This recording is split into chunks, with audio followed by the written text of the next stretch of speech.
നമ്മുടെ നാട്ടിലുണ്ടാക്കുന്നതാണോ? ഏത് ടയറ്? ഈ ടയറ് അല്ലല്ലോ. പിന്നെ ഇതെങ്ങനെ ഇവിടെ എത്തി?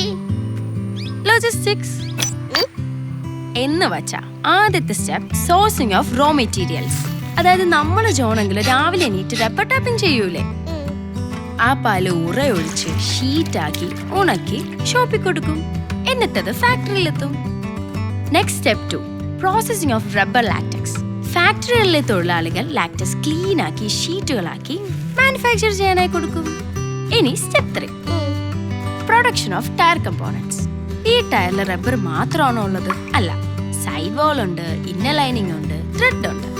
ഇതിന്റെ എല്ലാം ക്വാളിറ്റി സ്റ്റാൻഡേർഡ്സ് നോക്കി വെവ്വേറെയായി നിർമ്മിക്കുന്നു. Step 4 assembly of tyre components. അങ്ങനെ എല്ലാ കമ്പോണൻസും കൃത്യമായി ചേർത്ത് ടയർ നിർമ്മിക്കുന്നു. ഇനി last step packaging and delivery. കൃത്യമായ പാക്കേജിങ്ങും ലേബലിംഗും ഒക്കെ കഴിഞ്ഞ് ടയേഴ്സ് കസ്റ്റമറിലേക്ക് എത്തിക്കുന്നു. അങ്ങനെയാണ് ഇത് നമ്മുടെ കയ്യിലെത്തിയത്. ഇതൊക്കെ ചേച്ചിക്ക് എങ്ങനെ അറിയാം? പഠിച്ചിട്ട്. ക്ലാസ്സിൽ പോകുമ്പോഴേ ശ്രദ്ധിച്ചിരിക്കണം, മനസ്സിലായോ?